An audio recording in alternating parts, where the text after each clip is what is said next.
Hi, this is Dr. Gregory Sadler.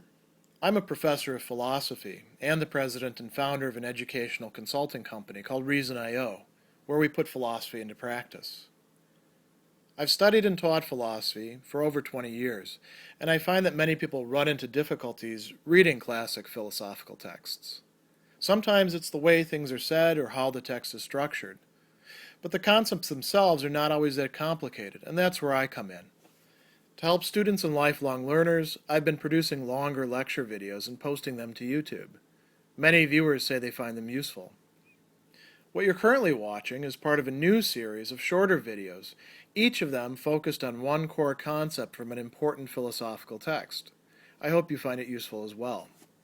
One of the basic ideas that's central to Immanuel Kant's duty-based or deontological ethics is what we call the categorical imperative. And I have another video in which I talk about the other types of imperatives, so I'm not going to distinguish it here from hypothetical imperatives. We're just going to focus on the categorical imperative. And actually, we're only going to focus on the first formulation of it in this video, and we're also just going to talk about it in general terms. I'm shooting two other videos in which I'll give you some specific examples that we'll go over to see how it would apply. Now, a categorical imperative is sort of at the root of Kant's moral theory. It tells us what we ought to do. It gives us a clear understanding, in his view, of what our duties are and what our duties to not do certain things are as well. So there's certain things that are duties that we ought to be doing, and like we said in previous videos, we ought to be doing them for the sake of duty because they're the right thing. And if that's the case, then there's other things we ought not to be doing. So for instance, if we have a duty to tell the truth, we have a duty not to lie. Or to lie, in another way of putting it, goes contrary or against duty. Lying is immoral precisely because telling the truth is morally required. The categorical imperative helps us figure out what in fact our duties are. And this is very important because when we talk about duty-based ethics, a lot of people have the general view that, well, we just have duties and they're out there and we know what they are, and people tell us, hey, you have a duty to do this as a son or daughter, and you have a duty to do this as a student or professor, you have a duty to do this as a citizen. But the question that's left unanswered is, well, why precisely do I have those duties? How do I know that that's actually what I'm supposed to do? So the categorical imperative is supposed to answer that question. Now, in Kant's view, our duties that we have as individual human beings, as individual rational beings, are duties that everybody has. So they're not really role-specific the way they are in some other deontological views. They're not coming to us as well from above or from outside, somebody imposing them on us and saying, you have a duty to do this. These are things that we ought to be able to discover by the application of our faculty of reason, and that's what the categorical imperative has us do. So, let's look now at this first formulation. It reads like this: act only on that maxim through which you can at the same time will that it should be a universal law. So what does that mean? Well, there's several parts to that. And I want to go through each of those in turn, in part because students will often have some misunderstandings about these or confusions. You notice I've also put on the board, what is Kant not saying? Because there are certain wrong directions that students will take this. I've seen it happen in papers, on tests, and conversations in class. Certain ways in which this gets misread that come up over and over and over again. So I want to try to address those so that when you're watching this, you can get a solid understanding of what Kant is saying and what he's not saying. So let's start first with what he is saying. Act only on that maxim through which you can at the same time will that it should be a universal law. So what is this telling you? This is telling you that in general, you should act only on maxims. You should only do things. You should only engage in actions. You should only intend to do things, you should only will to do things. Maxim, remember, is a way of describing what it is that you intend to do, or want to do, or are choosing to do, or are doing. You should only act on maxims that fit the rest of this criteria, right? So that's saying that if you're going to be a moral being, you should only do certain things and you shouldn't do other things.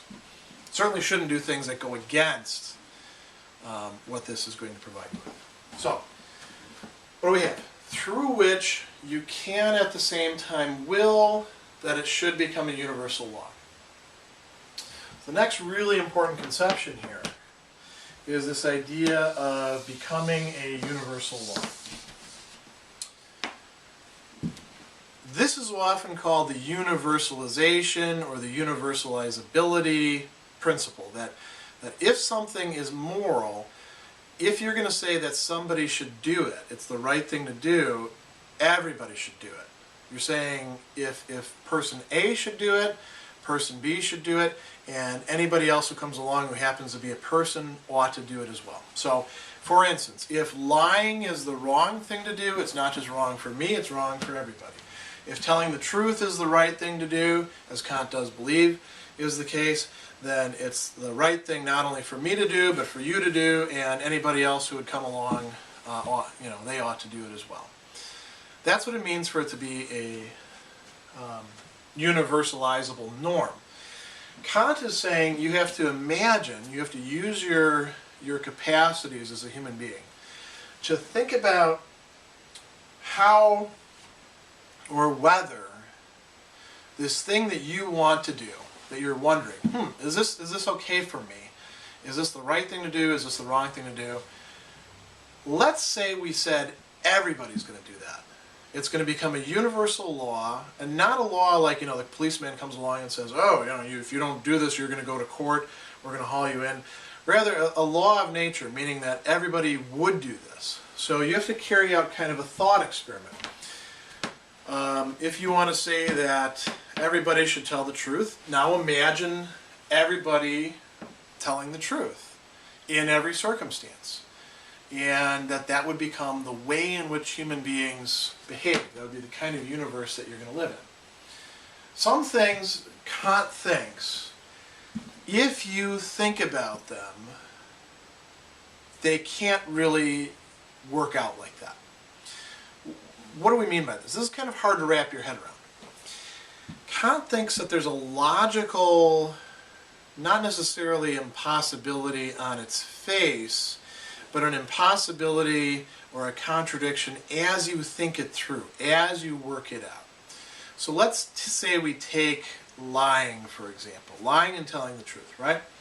You say, is it okay for me to lie? Well, what would happen then if everybody lied? If the maxim is, well, whenever it's convenient for me, I'll tell a lie, then anybody, whenever they're in a situation where it's convenient to them, they shall tell a lie. That would be the universalization of that maxim. Kant seems to think that if you try to imagine a world like that, sooner or later you're going to run into a mental brick wall, because you're going to realize, if that was the case, then the whole idea of lying and truth would break down, and there wouldn't be any difference between the two, or they'd become indistinguishable, or there'd be no meaning to the act of lying, let alone to truth. So that means that couldn't work. There would be a contradiction there of some sort. Now, there are some things that Kant thinks that you could imagine to be universalized. Certain maxims, certain choices, certain actions, the way that we could describe them, that you could imagine to apply universally. You could say, well, everybody will act like that. Everybody can act like that. But you wouldn't be able at the same time to will that to be the case.